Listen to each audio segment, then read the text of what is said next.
본 방송에서 제공하는 투자 정보는 투자 판단에 대한 조언입니다. 방송에서 제공하는 주식의 가치, 가격 상승 및 하락에 대해서는 방송사에서 보장하지 않습니다. 안녕하세요. 주식 랩소디 오늘도 함께합니다. 본부장님과 또 여러분들과 인사 나눠보겠습니다. 안녕하세요. 네, 안녕하십니까. 반갑습니다. 네, 오늘도 랩소디 이렇게 함께 해주셨는데요. 자, 일단 저희가 또 간밤에 많은 일들이 네. 있었습니다. 비트코인 99,000까지 네, 도달을 99,500인가요? 네, 그 거의 10만 고지. 10만 딱 가려다 네. 일부러 그렇게 한 것 같아요. 그거 한 명 거래하려다가 그 정도에서 그냥 머무는 것 같은 느낌이 딱 듭니다.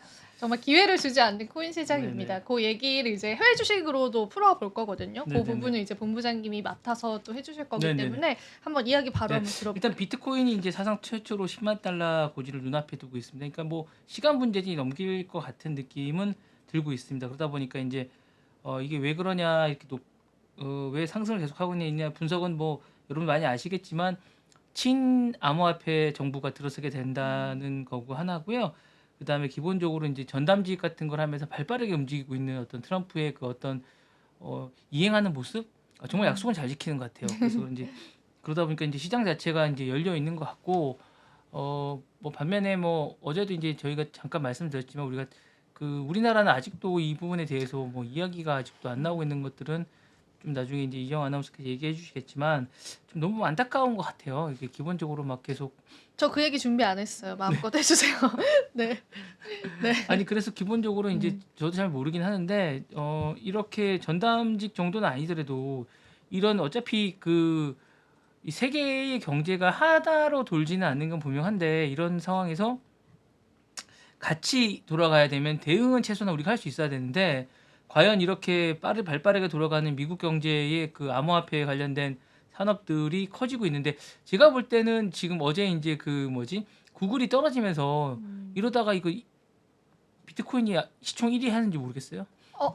1위까지는 좀 1위는 금이니까 왜냐면 이게 계속 올라가면 어떻게 될지 모르겠어요. 그거 한번 실시간으로 제가 지금 확인해 볼게요. 왜냐면 지금 아마존이 구글이 떨어졌어요. 아마존 밑으로. 그러니까 이제 이게 비트코인이 어느 정도까지 가격이 닿으면 제가 볼 때 최소 5위 안에 들어갈 수 있을 것 같은데 이런 추세면 얼마 차이 안 나네요. 네, 구글이랑. 네, 그러니까 구글이 떨어졌거든요 밑으로. 맞네요. 아마존 이것도 밑으로 이따 다 떨어졌기 보여드릴게요. 때문에 지금 구글이 뭐 해체 문제 좀 이따 말씀드리겠지만 구글이 크롬 해체 문제 때문에 계속 그 이슈가 되면서 어제 많이 떨어졌거든요 주가가. 그러면서 이제 기본적으로 어떤 변화가 있지 않으면 저는 비트코인이 상승만 하면 따라잡는 건 시간 문제라고 봅니다. 그래서 아마존을 따라잡는 게 아니라 구글을 따라잡는 건 이제 시간 문제인 것 같고요.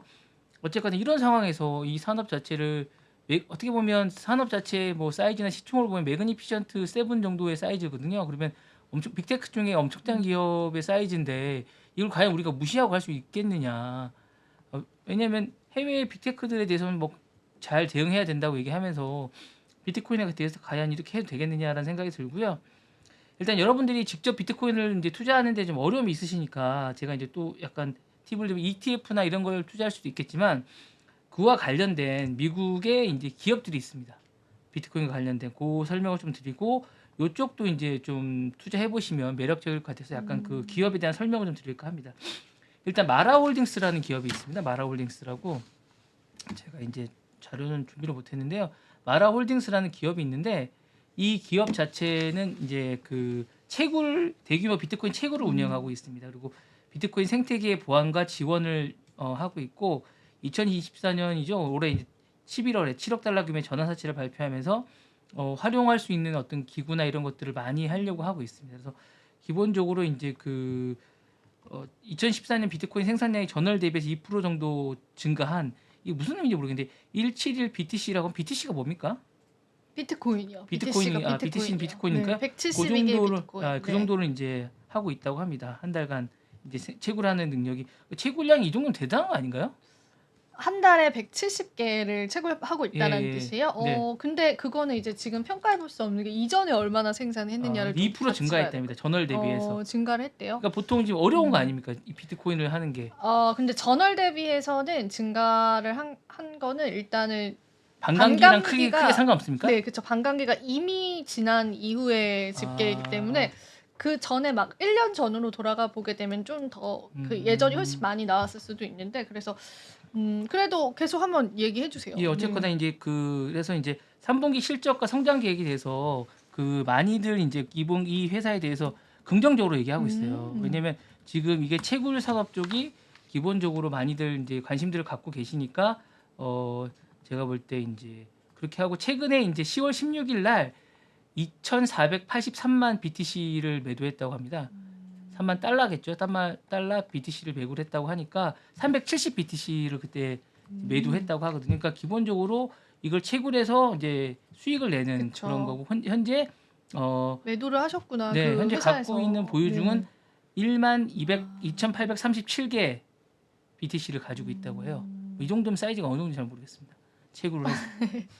한번 그거랑 지금 1억 넘었으니까 그러니까 네. 곱하기 해보면 대충 나오긴 하는데 네. 저희가 이제 기본적으로 이제 그 정도 되고요. 그 한 달간 주가가 27% 정도 상승했습니다. 그리고 이제 그다음에 현재 가격은 24.18달러 정도 되고 그 전문가들은 30달러 이상 갈 거라고 다들 예상을 하고 있고요. 좀 낮게 잡고 있으나 전반적으로 이제 안정적으로 이제 채굴을 하고 있다고 보고 있더라고요. 그 다음에 이제 라이엇 플랫폼스라는 또 회사가 있습니다. 이 회사도 똑같이 비트코인 채굴을 하고 있고 디지털 인프라를 구축한 회사입니다. 그래서 기본적으로 이 회사는 텍사스 중부 쪽에 텍사스가 이제 전기나 이런 것들이 싸거든요. 그래서 이제 기본적으로 쪽에 가 있고 세금도 이제 많이 오레곤이나 텍사스 쪽은 세금이 거의 없거든요. 그래서 여기 이제 가고 있는데 비트코인 채굴 데이터 센터를 이쪽에서 운영하고 있습니다. 그래서 기본적으로 그런 것들을 운영하고 있고 그러니까 11월 기준으로 개발 용량 기준은 북미에서 가장 큰 시설을 가지고 있다고 합니다.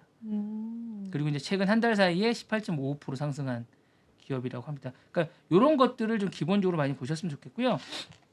그다음에 블록이라는 기업이 있습니다. 블록 SQ라고 이제 코드 네임은 SQ인데 잠깐만요. 제가 지금 있는지 모르겠는데 회사가 잠깐 제가 보여드릴 수 있으면 보여드리는 게 좋을 것 같아서 SQ라는 회사인데 이 회사를 이제 보시면 블록이 있네요.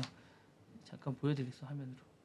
주가 이거거든요. 한번 보시면 요겁니다. 블록이라는 회사거든요. 오늘도 올랐네요. 네, 오늘도 올랐습니다. 그래서 요 정도 되고 있고요. 블록이 기본적으로 요 정도 되고 있습니다. 그래서 디지털 결제 플랫폼 스퀘어고 개인과 개인 간의 어떤 송금 및 비트코인을 거래하는 캐시앱을 통해서 핀테크를 주도하는 기업입니다. 이게 보면 최근에 보시면 고점을 보시면 계속 떨어지다가 지금 계속 최고가를 기록하고 있거든요. 예. 계속 기록하고 있는 거고 한 달 기준으로는 좀 떨어지고 있는데 이때가 이제 최고였던 것 같아요. 이게 언제냐면 2021년 7월 이때가 최고였던 것 같아요. 그래서 이제 약간 떨어지고 있는데 1년 사이에는 거의 제가 볼 때는 몇 년 사이에는 지금 고점을 가장 기록하고 있습니다. 그래서 보시면 이제 전반적으로 이 회사가 잘 하고 있고요. 비트코인 상승세와 함께 최근 한 달 동안 27% 정도 뛰었다고 합니다. 그래서 현재 가격 92.70달러고 적정 가격은 100달러 이상으로 이제 현장에서 보고 있습니다. 그래서 요 세 기업들은 일단 비트코인과 직접적으로 관련된 있는 회사니까 이제 우리나라가 이제 미국에 투자를 다들 하시잖아요. 그거는 그렇게 어려움이 없으시잖아요. 그러니까 직접 비트코인을 투자 못 하시는 분들은 요렇게 간접적으로 ETF 부분이 좀 어렵거나 이러신 분들은 이렇게 이제 오히려 이제 미국 주식을 투자하는 건 그렇게 어렵지가 않으니까 맞아요. 예, 이런 부분들을 한번 해보시는 것도 한 방법인 것 같아요. 왜냐하면 정말로 이제 국내와 다르게 해외는 진짜 관련된 주식들에 안에서만 관련주라고 얘기하거든요. 국내는 테마주라서 전혀 관련도 없는데 막 테마 막 이렇게 막 많이 얘기하잖아요. 많이 하죠. 왜냐하면 특히 정치 테마주는 이렇게 손 한 번 잡아도 네, 진짜 네. 관련주였구나. 그런 이럴 것뿐만 정도로. 아니라 뭐 그 외에도 사실은 뭐 동문이다 이런 예, 것들도 그런 거부터 시작해서 전혀 뜬금없고 이제 그 해리스 주가 국내에 왜 있는지 모르겠어요. 해리스 저는 해리스나 트럼프 주까지는 이해가 되는데 해리스 주가 이제 대선 기간 동안 해리스 혜택 주가 있다고 막 얘기를 하는 거예요. 테마주가. 그러니까 사실 그런 것들은 되게 웃긴 거거든요. 네. 아니 경선 주자고 우리나라랑 별 관계도 없고 우리나라에 그분이 오셨는지도 모르겠어요. 한 번이라도. 근데 이제 맞아요.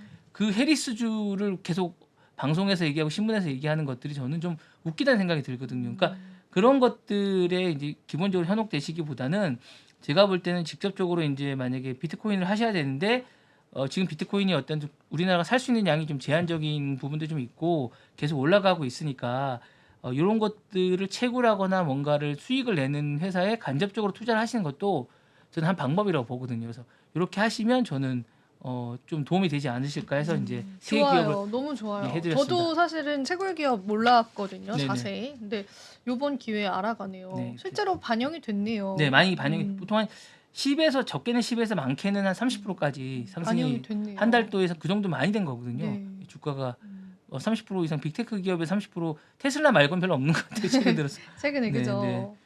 그런 거 봤을 때 뭐 이렇게 하면 제가 볼 때 블록 같은 경우는 27% 정도 상승했으니까 꽤 많이 오른 겁니다. 그러니까 블록 같은 경우는 기본적으로 이제 좀 안정적인 게 핀테크도 하니까 채굴만 하는 게 아니기 때문에 요 비트코인의 거래 부분이나 핀테크를 같이 하기 때문에 기술력이 괜찮은 것 같습니다. 기본적으로. 예. 그래서 유심히 보시면 될 것 같고 그다음에 하웨이 얘기 좀 해드리겠습니다. 네, 듣고 싶습니다. 하웨이 이야기. 하웨이는 진짜 어디까지 믿어야 될지 잘 모르겠어요. 아, 왜요? 또 사고? 아니 사고는 아니고 이제 최근에 이제 엔비디아에 대항을 하겠다고 얘기를 해요. 이제 그러면서 그래비티 장치 GPU에 대항할 AI 칩을 생산하겠다고 로이터를 통신을 통해서 이제 발표를 했습니다. 뭐 익명의 소식통이래요. 제가 이제 뭔지를 모르겠어요. 누군지 정확하게 했는데 로이터 같은 데는 항상 익명의 소식통으로 그렇습니까? 일단 기사가 보도가 네. 많이 되더라고요. 항상 익명의 통신이라고 그렇습니까? 해서 그렇군요. 네. 그래서 이제 어센트 저희가 이제 A인가 B 쪽에서 이제 그게 발견됐지 않습니까? TSMC 발생됐지 않습니까? 근데 이제 C를 이제 샘플을 일부 IT 기업에 보냈고 요걸로 이제 주문을 받겠다. 원하는 사람들은 칩을 주문해라. GPU에 대항하는 칩이니까 뭐 거기 못지않은 아주 대단한 거다. 그래서 사실은 이제 910C는 예전에 이제 AI 칩 그 지금 H100 있어요. 엔비디아 H100. 지금 한창 엔비디아에 자랑하는 그 칩인데 요 칩과 거의 유사하다고 본인들은 주장하고 있습니다. 예. 양산을 이제 갖췄으니까 주문하면 자기네 하겠다.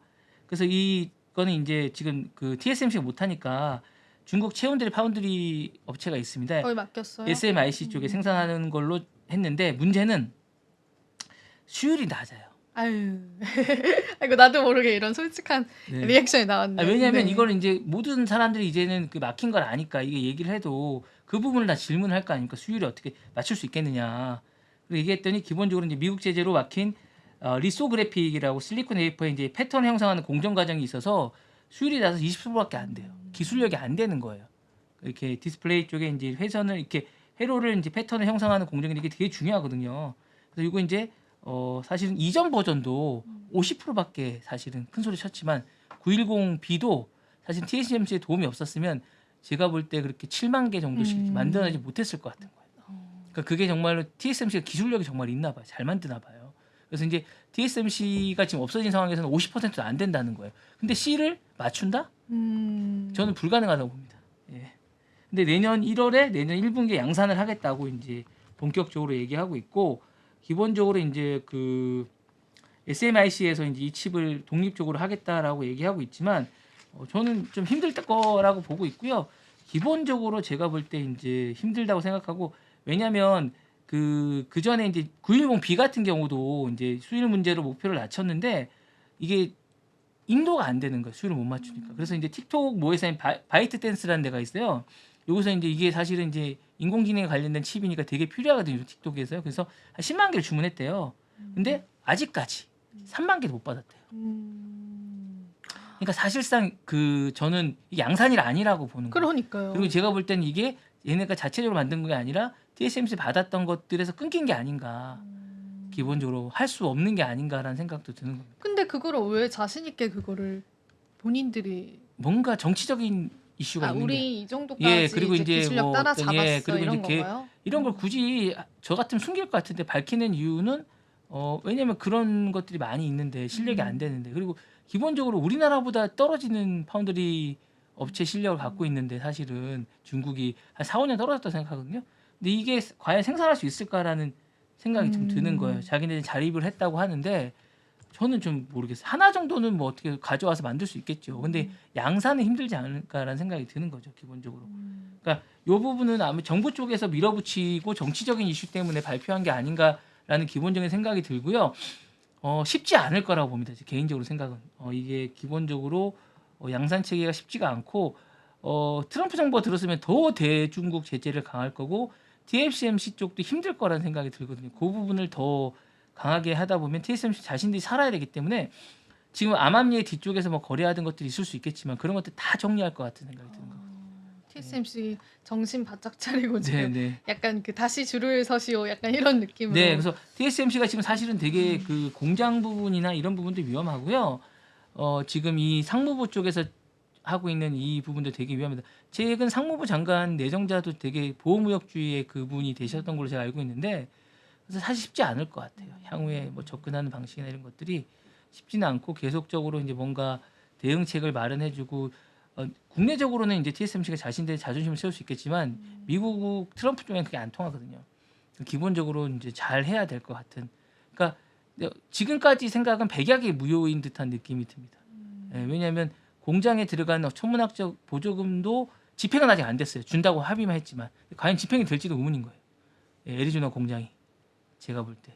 그 얘기 들으셨어요? 그 반도체 보조금 오늘 받은 거 SKC가? 아 받았어요? 네, 그게 어떻게 된 거냐면 SKC라고 해서 SK 산하의 그 유리기판 네네네네. 계열사가 있는데 미국 정부에서 반도체 보조금 1억 달러 지급을 확정이 됐대요. 근데 우리가 그때 그 계약을 제대로 하지 않았다라고 네네네. 했잖아요. 네. 그래서 지금 바이든 행정부에서 밤을 새면서 관련 그인들이 일을 하고 있대요. 빨리 이제 트럼프 행정부 주기 전에. 근데 이제 그게 어쨌거나 지급은 지금 바로 되는 게 아니거든요. 음, 계약서와 그리고 이제 그 계약서 쉽지 않은 계약서예요. 그래요? 예, 그래서 폴리 지금 반도체 정도가 음. 받은 건데 전체 그게 이제 2% 정도밖에 안 된다고 하거든요. 음. 그러니까 그게 서두른다고 되는 건 아닌 것 같아요. 그러니까 노력은 하겠지만 쉽지 않을 것 같은 거죠. 그러니까 돈이 지급되는 단계에서 뭔가 많은 제재가 있을 수 있다는 거죠. 그러니까 이게 계약서가 만들어지더라도 제가 이제 너무 이렇게 비관적인 얘기일 수도 있겠지만 트럼프 정부가 쉽게 줄 것 같지는 않아요. 근데 이제 제가 거기서 느꼈던 거는 이제 지금 바이든 정부가 반도체 보조금 지급 속도를 엄청 빠르게 늘리고 있다라는 거는 또 다르게 생각해 보면 진짜 트럼프 들어서면 진짜 안 줄 네네네네. 생각. 그리고 이제 바이든은 그런 생각이 드는 것 같아요. 음. 그러니까 우크라이나 전쟁도 마찬가지고 이쪽도 마찬가지예요. 우크라이나 전쟁도 사실은 지금 뭔가 계속 이슈를 하고 뭔가 지금 계속 밀어붙이는 것들이 자신이 있을 때 일으킨 전쟁이잖아요. 우크라이나 전쟁이. 근데 이 전쟁이 사실은 치욕적일 수 있거든요. 지금 제2 베트남 전쟁이 될 수도 있다는 생각이 들거든요. 왜냐하면 영토의 상당수를 뺏기고 좀 휴전을 해야 되는 상황인 거예요. 왜냐하면 트럼프 정부가 들어서면 무조건 휴전을 할 거거든요. 그 전에 어쨌든 그 유리한 확보를 해놓고 확보를 해놓고 조금. 유리한 고지를 해야겠다는 생각이고 제2 베트남 전쟁을 일으킨 그 대통령으로처럼 인식이 되지 않으려면 제가 볼 때는 바이든이 그거 하나와 이제 반도체 두 개의 이슈를 갖고 있는 것 같아요.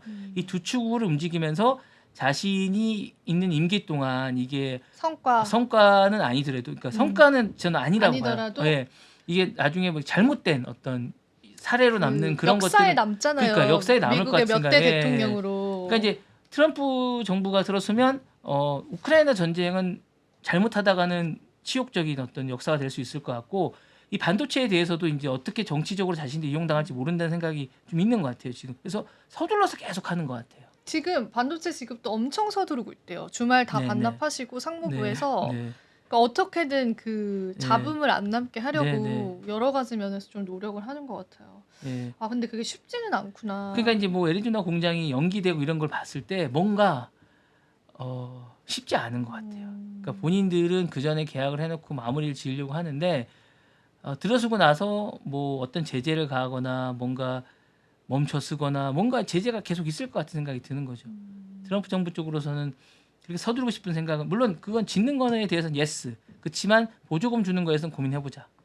이런 생각인 것 같아요. 그러니까 보조금을 많이 안 주는 거에 대해서 미국 국민들이 뭐라 하지는 않을 거거든요. 그쵸, 네네네. 당연하겠죠. 그러니까 네. 짓는 거에 대해서는 기본적으로 뭐 짓지 말라고는 하지 않는 것 같아요. 왜냐하면 유권자들이 거기 낙수 효과들이 크기 때문에 기본적으로 그런 얘기는 안 하는데 보조금 이슈에 대해서는 계속 좀 냉정하게 바라볼 필요가 있는 것 같아요. 그리고 이제 정확하게 받거나 정확하게 뭔가 우리한테 이 속이 있는 게 아니면 저는 언론 플레이가 아니라 언론 보도를 자제하는 것도 한 방법인 것 같아요. 잘 만들어놓고 실제로 이 속을 챙기는 게 좋지. 그럼 뭐 우리 계약했다, 뭐 했다, 뭐 문제 없다 이렇게 얘기하는 게 전혀 주가에도 도움이 안 되고 기업에도 도움이 안 될 것 같은 생각이 드는 거예요. 예. 지금 TSMC나 뭐 하이웨이처럼 이렇게 할 필요가 없어요. 사실은 제가 볼 때는 그게 무슨 의미가 있겠어요. 씁쓸합니다. 그나마 좀 좋은 소식이지 않을까 해서 본부장이 얘기할 때 같이 좀 네네. 전해드리고 싶었는데 뭐 일단은 열심히 그러니까 임기 네네. 전까지는 지급을 노력하고 있다라고는 하는데 생각처럼 쉽게 네네네. 되지는 않을 것이다 이렇게 좀 보고 있어요. 삼성전자에만 64억을 지급을 하기로 되어 있는데 달러입니다, 달러. 이거 만약에 달러요. 이거 네. 64억 달러. 근데 네. 이거 만약에 못 받으면은 이거 어디서 아니 그걸- 받게 되더라도 조건이 되게 까다로울 수 있다는 거죠. 그러니까 기본적으로 이게 이제 보조금이 될지 아니면 나중에 갚으라고 할지도 모르겠어요. 단순히 그냥 공장 짓는 보조금이면 그냥 안 갚아도 되는데 이게 저리로 빌려주는 걸로 전환이 될지 일부가 그리고 뭐 여러 가지 방법이 있을 수도 있거든요. 계약을 다시 할 때 모르겠습니다. 내용을 자세히 안 봐서 모르겠지만 트럼프 정부는 그러고 남을 아니면 다른 걸로 상쇄하라거나 우리가 64억 달러를 줬으니까 너희가 64억 달러에 달하는 뭔가를 내놔라고 얘기할 수도 그쵸. 있거든요. 뭔가 딜을 또 할 수 네네네네. 있겠죠. 충분히 그러고 남을 뿐이라고 생각이 듭니다. 괜히 전해드렸네요. 네. 아닙니다, 아닙니다. 네, 그럼 계속 한번 이야기 들어볼게요. 본부장님. 그리고 이제 트럼프 2기 법무장관이 벌써 낙마하는 분이 생기셨습니다. 아이고 그 얘기 맥 게이츠, 들었습니다. 네. 이분이 근데 이제 뭐 여기 적당한지 모르겠는데 1년 6개월 동안 2명의 여성들에게 1만 달러를 어떤 특정한 어떤 이용의 어떤 목적으로 그런 목적으로 이제 송금을 했다고 하원 조사에서 포착이 됐습니다. 그래서 하원 윤리위원회에서 그분이 이제 적절하지 못한 부적절한 관계를 이제 그 여성과 맺었다고 해서 이제 윤리위원회 했고 본인이 이 사실을 이제 어느 정도 인정하면서 이 부분에 대해서 자기가 이제 부담을 주기 싫다 새로 출발하는 정부에 그래서 자신적으로 하게 됐다고 하고요.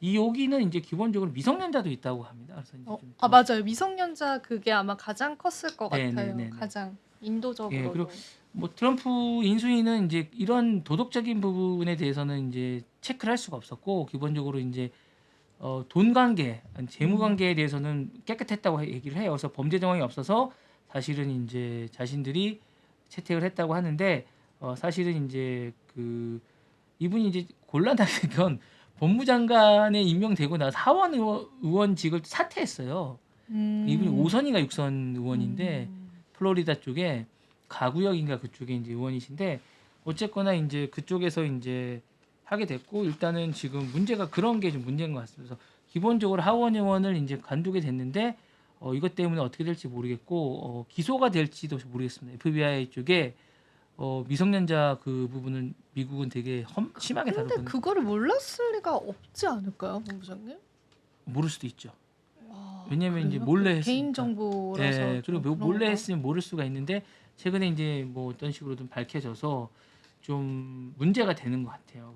그러니까 사실은 이분이 됐으면 이제 미국이 어떻게 보면 미국 내외 강력한 거였던 것 같고 그다음에 이민 정책 같은 것들도 아마 강력하게 되지 그게 않았을까. 트럼프가 원하는 거잖아요. 그러니까 이민자들 그거를, 추방하는 거. 그걸 강력하게 해줄 예, 사람, 예. 행동대장 같은 맞습니다. 거네요, 그래서 그죠? 이제, 근데 이제 최근에 뭐 외신을 보니까 멕시코 쪽이 제일 타격이 큰 것 같더라고요. 그분들이 이제 안 가겠다고, 경계 있잖아요, 또. 안 가겠다 버티고 있는 거, 텐트적으로 계속 버티고 있는 것 같고 이제 그걸 어떻게 밀어낼지에 대한 부분이 좀 이슈인 것 같아요. 그래서 이게 꽤 많은 돈을 주고 거래를 하신 것 같아서 사실은 좀 이게 좀 미국스럽지 않다 생각이 좀 듭니다. 근데 트럼프가 이야기한 바로는 그 이민자도 이제 만약에 저희 부모님이 이민자예요. 만약에 네네네. 시민권을 따셨어요. 그러면 그 한 세대 걸은 그 이민자들도 추방 가능성을 좀 얘기를 하기도 했던 거. 이미 좀 뿌리를 내려서 자리를 잡으신 분들도 그러니까 이민 정책에 대해서는 이제 근데 선별적인 이민 정책일 거예요. 그때는 아마 그렇겠죠. 그러니까 인재들은 냅두고 네네. 약간 이런 그러니까 거겠죠. 지금 저 다음에 얘기할 잠깐 네, 얘기할 한번 브라우지 맥각에 대해서 이제 지금 미국 법무부는 이게 기본적으로 이제 해체해라. 맞아요. 나왔어요. 그렇게 하라고 얘기하고 있지만 그나마 희망적인 건 뭐냐면 트럼프 행정부가 이거를 부정적인 입장을 보인다는 거예요. 그래서 제가 볼 때 안 될 가능성이 높다는 거고. 그래요? 왜냐하면 특히 지금 AI 분야에서 중국하고 엄청나게 싸우는데 이런 기업이 필요한 거예요. 제가 그때도 뭐 AI 맨하탄 프로젝트를 말씀드린 적이 있는데 그래서 빅테크 기업들 대우할 가능성이 좀 높아요. 제가 볼 때 트럼프가 사이가 안 좋았지만 그 빅테크 기업들도 트럼프가 각을 질 필요가 없거든요. 자신들의 지금 바이든 정부가 잘못하고 있는 게 뭐냐면 이렇게 빅테크 기업들을 이렇게 막 계속 몰아붙이면 다들 트럼프 쪽에 붙을 수밖에 없어요. 근데 기본적으로 이제 이게 옳다고 시장 자신들의 공약 내세웠던 옳다고 생각하는 부분이거든요.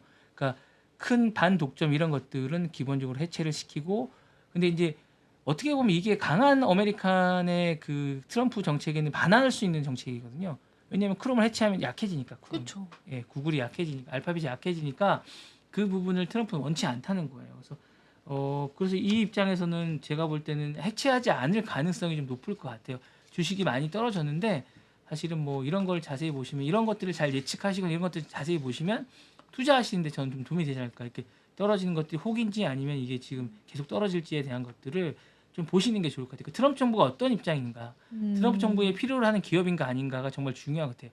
이민자도 마찬가지거든요. 트럼프 정부에 필요한 사람이냐면 대우를 해주고 여러 가지 베네핏을 주지만 그렇지 않으면 과감하게 밀어붙이거든요. 그러니까 그런 부분들은 제가 볼 때 기본적으로 있는 것 같습니다. 그래서 효율성 부분에 대해서 계속 강조를 하고 있는 것 같고 그렇게 따지면 일론 머스크도 최근에 구조조정 대해서도 이제 얘기하는 것 같아요. 그래서 자택금지 코로나 때문에 했던 공무원들을 자발적 퇴사해라.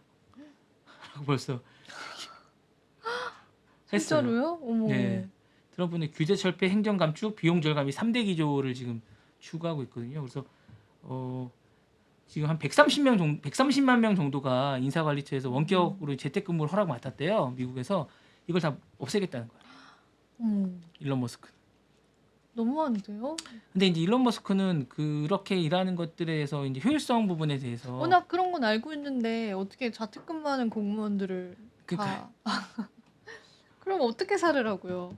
근데 쉽지 않은 건 이제 쉽진 미국도 않겠죠. 이제 공무원 노조가 있어서 그럼요. 쉽지는 않을 것 같고 그 여러 가지 있을 것 같습니다. 그래서 어쨌든 이게 어쨌든 근데 그 변화의 그 물결이 있을 것 같고 최소한의 공무원 수를 파악해 달라고 얘기를 했고요. 주 5일 근무는 무조건 의무하라고 하는 거예요. 주 5일 근무는 무조건 하라는 거예요. 주 5일 근무 플러스 알파. 이게 이제 저희도 주 5일 근무잖아요, 그죠? 네네 그렇죠. 저가 이제 직장생활 처음 할 때는 6일. 6일에 토요일 날 오후에 오전에만 근무하고 오후에 퇴근했던 기억이. 아 진짜요? 아 그런 적은 없어요? 네, 저는 5일 아, 근무제. 저는 토요일 학교 날까지 다닐 나오고 때도. 이제 그랬던 것 같습니다. 저랑 약간 다른 세대시고. 너무 다른데요? 같은 세대인 줄 아셨던 거 네. 아니에요? 네. 그런 또 강경한 모습들을 그렇습니다. 네, 보여요. 여기까지 하시고 이제 얘기해 주시죠. 네, 알겠습니다. 네. 저희도 이제 5분 정도 남은 것 같아요. 그래서 아닙니다. 좀 10분 남았는데. 빨리 35분까지잖아요. 그죠? 네. 그래서 한번 이야기해보면 일단 가격 먼저 이야기 같이 한번 볼게요. 일단 99,000 지금 또 올라가고 있어요. 네네네. 그러니까 이게 99,000 10만 근처에서 매도벽이 엄청 두껍게 생겼거든요. 그래서 이게 10만은 안 넘기려고 하는 뭔가의 세력의 느낌이 보인다. 이런 걸 좀 그러네요. 간밤에 지켜봤어요. 근데 이걸 뚫어주면은 정말 이제 다른 국면이에요. 비트코인도 가보지 않은 세계다. 우리가 왜 인생도 내가 가보지 않은 세계의 단계로 오게 되면 그 다음에 뭐가 펼쳐질지 모르잖아요. 그래서 맞습니다. 그런 상황들이 지금 펼쳐지고 있는 상황이고 요거 한번 보여드리고 싶었어요. 비트코인 도미넌스가 지금 여전히 좀 높은 수준입니다. 네네. 59.5%인데 도미넌스가 보통 이제 전체 시장의 비트코인 점유율이잖아요. 이게 조금 고점을 찍고 좀 하락을 하면서 알트 시즌이 오는 건데 도미넌스는 여전히 좀 높은 수준이다라고 보시면 돼서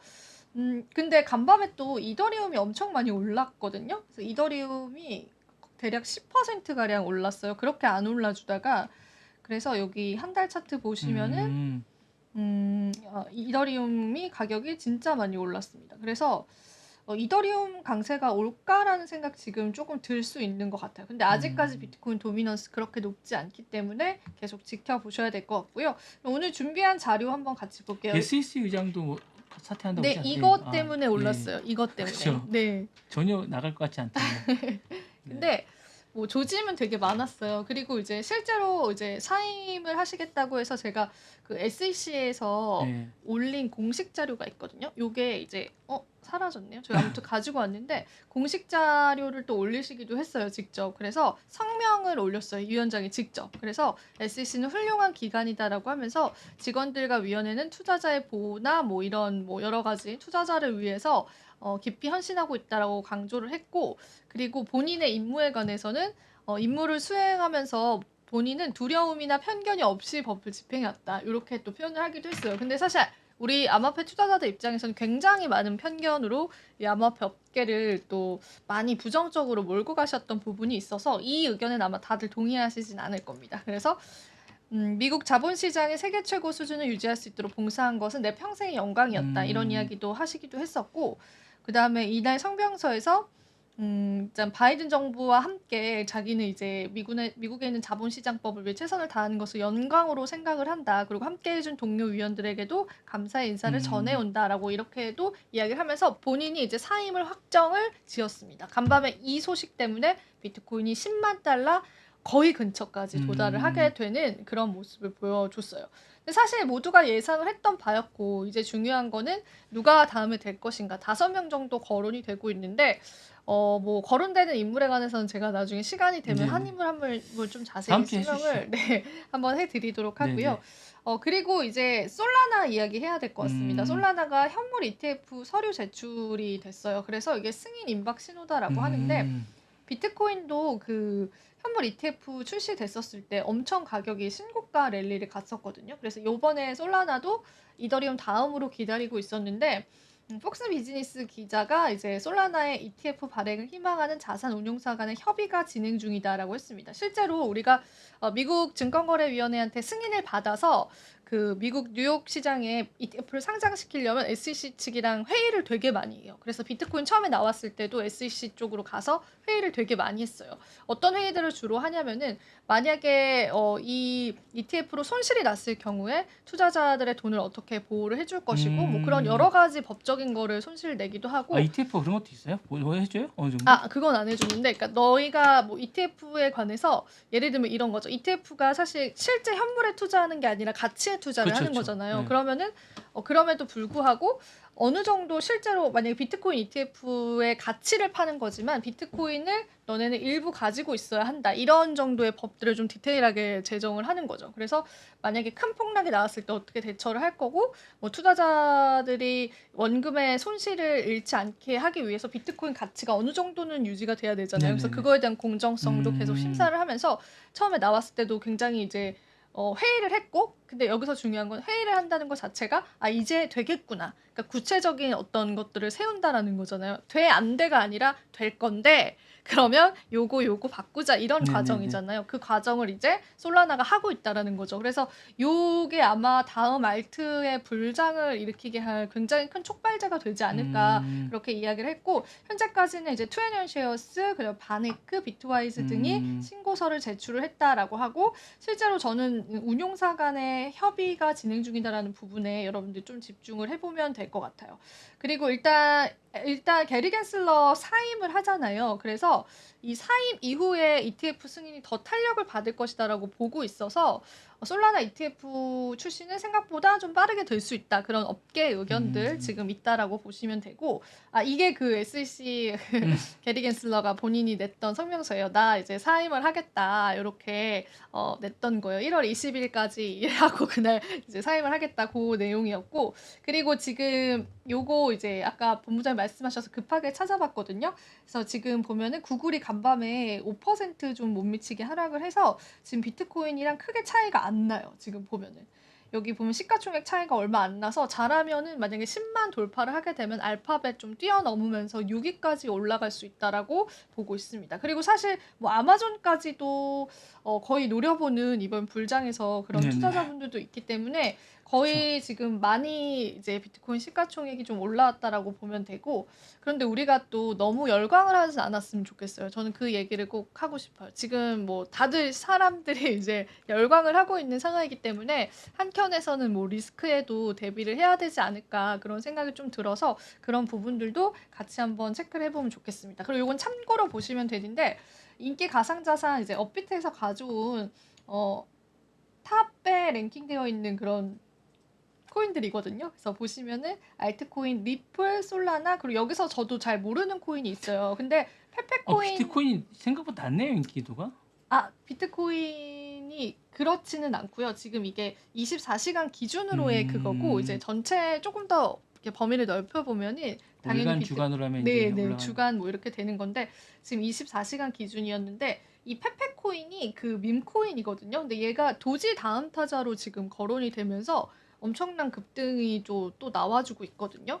그래서 그리고 지금 리플도 지금 보시면은 16% 간밤에 또 상승을 했던 부분들이 있고 변동률은 이런 식으로 보면 되는데 이쪽은 제가 생각할 때는 여러분들이 이제 너무 위험성이 있다 보니까 좀 고려를 하시면서 투자를 해야 되지 않을까 그런 생각들 좀 듭니다. 그래서 요것도 여러분들 목록 참고를 하시면서 한번 눈여겨보는 그런 코인들이 있으면은 체크를 같이 해보시면 좋을 것 같아요. 자, 그리고 또 오늘은 시간 관계상 제가 또 암호화폐 이야기는 오늘 여기서 마무리 지어보도록 하겠습니다. 네, 고맙습니다. 감사합니다. 예.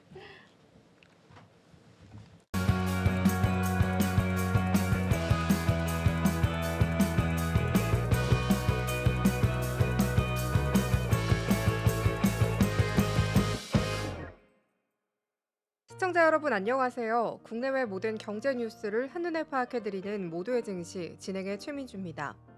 증시 뉴스 전달드리겠습니다. 첫 번째 뉴스입니다. 젠슨왕 엔비디아 CEO는 현지 시간 23일 홍콩 과학기술대에서 열린 명예박사 학위 수여식에서 블룸버그 TV와의 인터뷰에서 삼성전자로부터 5세대 고역폭 메모리인 HBM3 8단과 12단 모두 납품받는 방안을 검토 중이라고 밝혔습니다. 엔비디아는 현재 SK 하이닉스로부터 HBM 물량 대부분을 공급받고 있지만 삼성전자의 HBM3 제품도 납품받는 것을 고려하고 있는 것으로 보입니다. 삼성전자는 지난달 31일 3분기 실적 발표에서 HBM3 8단과 12단 양산을 시작했다고 밝히며 품질 테스트에서 중요한 진전을 이룬 만큼 4분기 중 판매 확대가 가능할 것으로 예상한다고 전했습니다. 다만 블룸버그는 황 CEO가 최근 실적 발표 후에 컨퍼런스 콜에서 SK 하이닉스와 마이크론 등 언급하는 반면 삼성전자는 언급하지 않았다고 보도했습니다. 그럼에도 불구하고 삼성전자의 HBM 공급은 엔비디아의 AI 반도체 수급에 중요한 영향을 미칠 것으로 보입니다.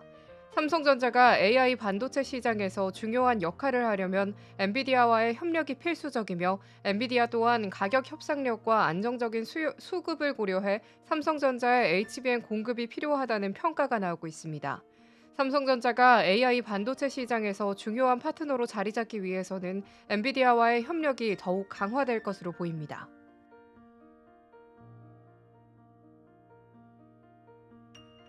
다음 뉴스입니다. 미국 대선 이후 가상자산 시장의 변동성이 커지자 금융당국이 이상거래 감시 시스템 강화에 나섰습니다. 최근 비트코인의 가격 급등 등으로 가상자산 시장의 변동성이 커지면서 금융당국이 이상거래 감시 강화에 착수했습니다. 금융감독원은 연내 가상자산 거래소들의 이상거래 감시 시스템 운영 실태를 점검하고 내년 상반기까지 이를 개선하는 작업에 들어갈 예정입니다.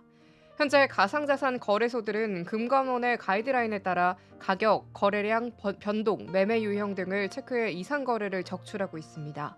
하지만 가상자산 시장의 거래량 급증과 변동성 확대에 따라 기존 시스템으로는 이상 거래를 완벽하게 걸러내기 어려운 상황이 발생할 수 있다는 우려가 제기되고 있습니다.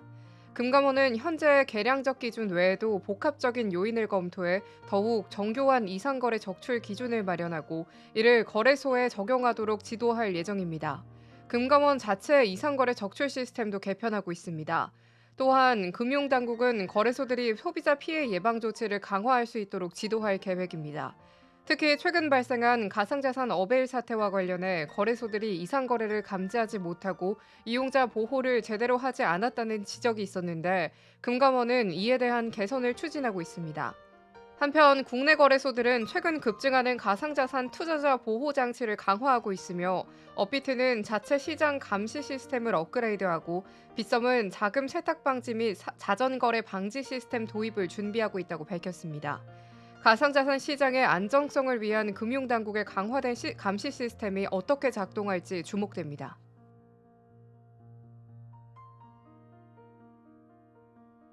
다음 뉴스입니다. 이재용 삼성전자 회장이 경영 전면에 나선 지 10년, 지금 그는 사업 역량과 관련해 가장 혹독한 시험을 치르고 있다는 분석이 나왔습니다. 삼성전자는 AI 반도체 부문에서 어려움을 겪고 있으며 이에 대한 대응이 필요한 상황입니다. 파이낸셜 타임스는 이재용 회장이 삼성전자의 경영을 이끌며 겪고 있는 현재 상황을 가장 혹독한 시험이라고 평가했습니다. 삼성전자는 세계 최대 메모리칩 제조업체로 자리 잡고 있지만 AI 반도체 분야인 고대역폭 메모리에서 SK 하이닉스에 뒤처지고 있는 상황입니다. 또한 삼성전자는 지난 7월 첫 파업을 겪었고 최근에는 자사주 매입 발표 이후에도 주가가 30% 이상 하락하면서 직원과 투자자들의 불만도 커지고 있습니다. 이에 따라 삼성전자가 맞닥뜨린 위기는 한국 경제에 직접적인 영향을 미칠 수 있다는 우려도 제기되고 있습니다. 파이낸셜 타임스는 도널드 트럼프의 대선 승리와 무역 혼란 가능성 등 외부 환경의 불확실성도 삼성전자의 미래를 더욱 어려운 상황으로 만들고 있다고 진단했습니다. 삼성전자는 제도약을 위한 의지를 밝히며 경기도 용인 기흥 캠퍼스에서 차세대 연구개발단지의 설비 반입식을 진행한 바 있습니다. 이 R&D 라인은 2025년 중순 본격적으로 가동될 예정이며 2030년까지 총 20조 원을 투자할 계획입니다. 삼성전자가 위기 속에서 제도약을 위한 준비를 하고 있는 가운데 이재용 회장의 경영 전략과 향후 대응에 관심이 집중되고 있습니다.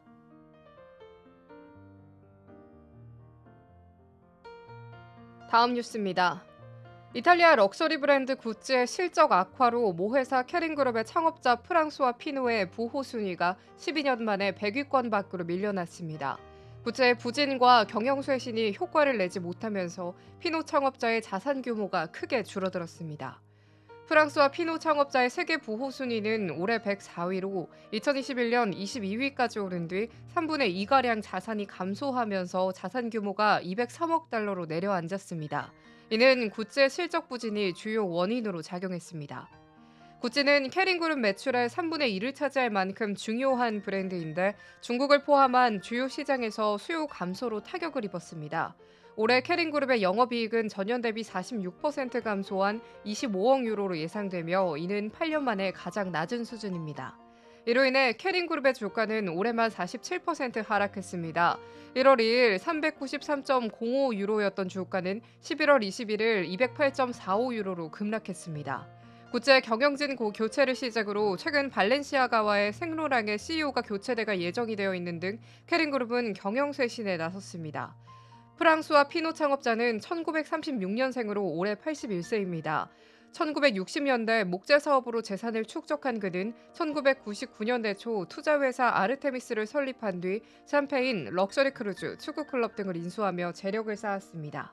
1999년 구찌그룹의 지분을 매수한 후 여러 럭셔리 브랜드를 인수하며 캐링그룹을 이끌었습니다.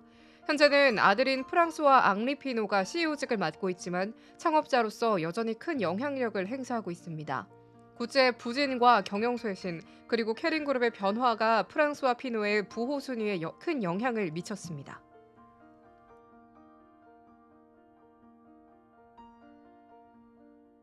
다음 뉴스입니다. 최근 리플이 강력한 상승세를 보이며 3년 만에 최고치인 1.43달러를 기록한 가운데 일부 전문가들은 XRP가 다음 강세장에서 최대 10달러까지 상승할 가능성도 제기하고 있습니다. 현지 시각 24일 암호화폐 전문 매체 비트코이니스트는 XRP 가격 상승의 주요 요인으로 미 증권거래위원회 의장 게리 겐슬러의 사임 가능성을 꼽았습니다.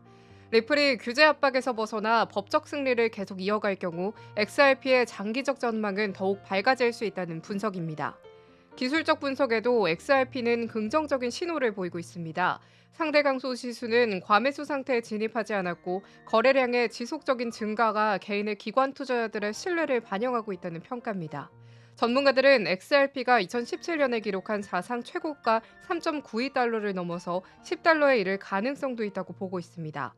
XRP의 디스플레이션 구조와 금융산업에서의 더 폭넓은 활용성이 상승 가능성을 뒷받침하고 있다는 분석입니다. 그러나 일각에서는 상승 모멘텀이 약해지고 리플의 랠리 지속 가능성에 의문을 제기하고 있습니다. 코인글래스의 데이터에 따르면 현재 XRP는 1.44달러에 거래되고 있으며 최근 24시간 동안 6% 하락했습니다. 또한 미결제 약정도 감소한 것으로 나타났습니다. 이는 XRP 가격이 더 하락할 가능성을 제기하는 요소로 작용하고 있습니다. 리플의 강세와 관련한 다양한 분석이 나오고 있는 가운데 앞으로의 가격 변동에 대한 예측이 주목받고 있습니다. XRP가 다시 한번 상승세를 이어갈 수 있을지 귀추가 주목됩니다.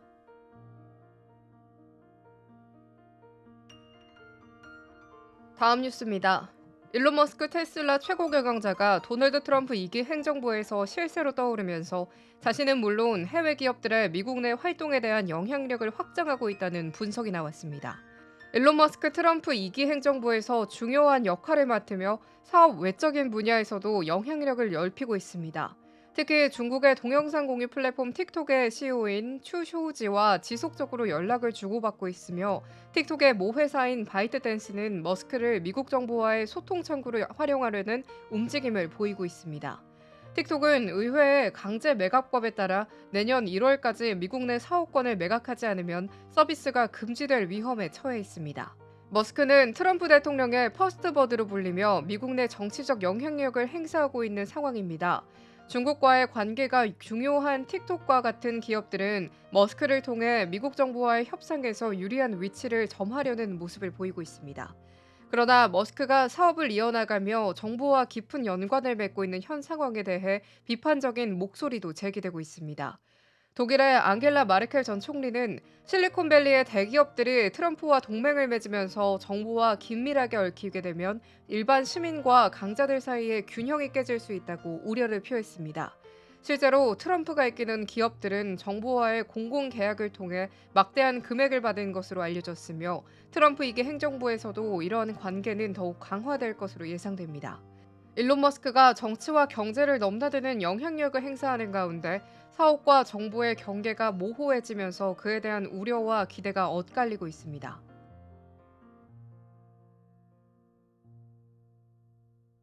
다음 뉴스입니다. 글로벌 커피 프랜차이즈 스타벅스가 미국 내 점포를 500여 개 새로 개점했음에도 불구하고 대규모 인력 감축을 단행한 사실이 밝혀졌습니다. 이에 따른 인력 부족 현상이 현장에서 가장 큰 불만으로 제기되고 있습니다. 스타벅스는 지난 9월 기준 미국 내 직원 수가 21만 1000명으로 전년 동기보다 1만 7000명 줄어들었다고 블룸버그 통신이 보도했습니다. 특히 매장 근무 직원 수는 8% 감소한 20만 1000명에 달합니다. 이는 지난해에 이어 2년 연속 이어진 인력 감축의 결과입니다. 반면 미국 내 스타벅스 매장은 513개가 늘어나며 총 1만 개를 돌파했습니다. 그러나 매장 확장에도 불구하고 직원 수는 줄어들면서 인력 부족 문제는 현장에서 불만을 초래하고 있습니다. 한 직원은 인력 부족으로 음료와 음식의 주문이 밀리고 있다고 토로했습니다. 직원들의 불만이 커지면서 노조 가입률도 증가했습니다. 2022년 3.6%였던 스타벅스 노조 가입률은 2023년 5%로 상승했으며 근로여건 개선을 위한 노조의 세력도 꾸준히 커지고 있는 상황입니다. 올해 스타벅스는 고물가와 불매운동의 여파로 실적이 악화되었으며 이스라엘 지지 의혹에 따른 불매운동도 타격을 입었습니다. 이로 인해 스타벅스는 지난 8월 최고 경영자 렉스먼 내리시먼을 경질하고 치폴레 출신의 브라이언 니콜을 새 CEO로 영입했습니다. 스타벅스 측은 각 매장별 수요에 맞춰 인력을 조정하고 있으며 근무 시간을 늘려 직원들의 수익과 복리후생을 개선하고 있다고 해명했습니다. 실제로 지난해 3,500개 이상 매장에서 근무 시간이 상향 조정되었음을 밝혔습니다. 한편 스타벅스는 중국 시장 확대를 위한 전략으로 현지 파트너 영입을 위해 지분 매각을 검토 중인 것으로 전해졌습니다. 블룸버그 통신은 스타벅스가 중국 사모펀드 등 잠재 투자자들의 의향을 비공식적으로 타진하고 있다고 보도했습니다. 스타벅스가 직면한 인력 부족 문제와 노조 활동 증가 등 여러 난제 속에서 중국 시장 확장을 위한 전략도 추진하고 있는 상황입니다.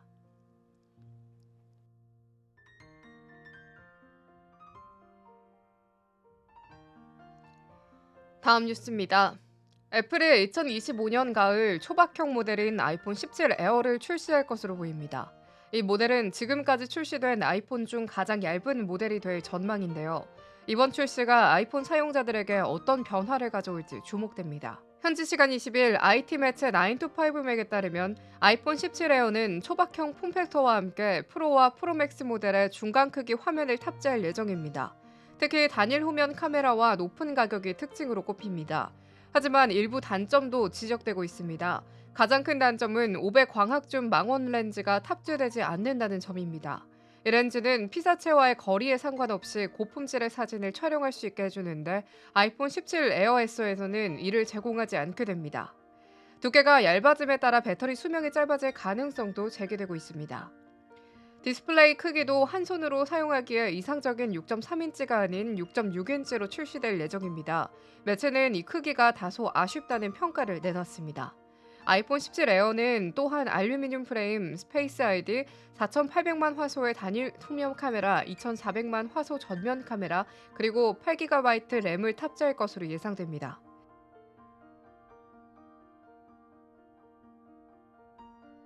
이상으로 모두의 증시 마칩니다. 본 방송에서 전달드린 내용은 투자 판단에 대한 조언일 뿐 해당 자산의 상승과 하락을 보장하지 않습니다. 시청해주신 여러분 고맙습니다.